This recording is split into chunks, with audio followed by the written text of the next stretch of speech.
Assalamualaikum warahmatullahi wabarakatuh.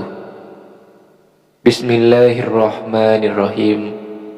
Allahumma salli ala Sayyidina Muhammad wa ala ali Sayyidina Muhammad. Sahabat beriman yang dirahmati Allah, selama ini kita mungkin berpendapat orang yang meninggal itu tidak akan merasakan sakit ketika jasadnya dimandikan. Padahal saat dimandikan tersebut, mayit tersebut menjerit. Diceritakan oleh Aisyah, ketika itu ia tengah menunggu suaminya Rasulullah SAW kembali ke rumah. Ia mengucapkan salam dan kemudian berdiri untuk menyambut sang Nabi kecintaan Allah tersebut. Duduklah di tempatmu, tidak usah berdiri wahai Ummul Mukminin. Begitu ucap Rasulullah. Rasulullah kemudian turut duduk bersama Aisyah dan kemudian meletakkan kepalanya di pangkuan istri tersebut. Aisyah lantas mencari uban pada jenggot Rasulullah dan menemukan 19 helai rambut yang sudah memutih. Aisyah kemudian berpikir dalam hatinya, sesungguhnya baginda akan meninggalkan dunia ini sebelum aku, sehingga tetaplah satu umat yang ditinggalkan oleh nabinya.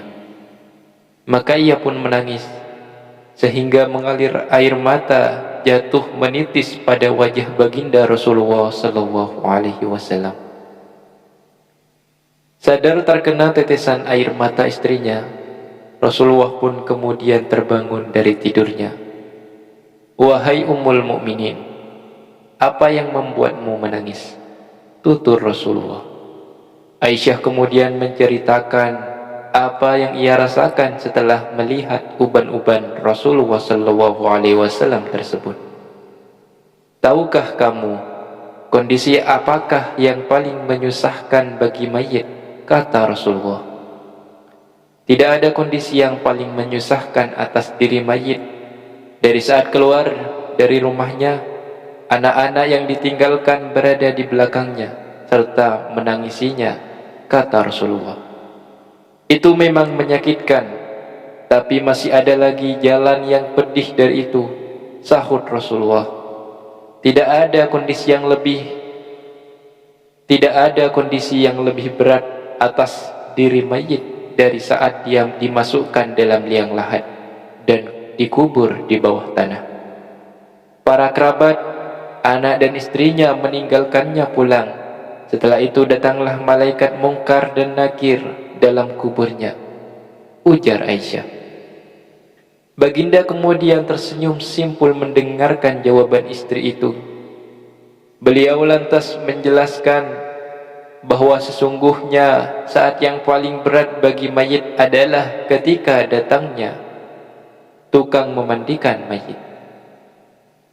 Pemandi jenazah biasanya akan melepaskan cincin yang dipakai si mayit, melepaskan pakaiannya, kemudian memandikannya. Saat itu ruh akan menjerit kuat, di mana suaranya dapat didengar oleh seluruh makhluk kecuali jin dan manusia. Apa yang diserukan oleh ruh itu, ya Rasulullah? Tanya Aisyah. Hai tukang memandikan, demi Allah, aku memohon kepadamu agar engkau mencopot pakaianku dengan pelan-pelan.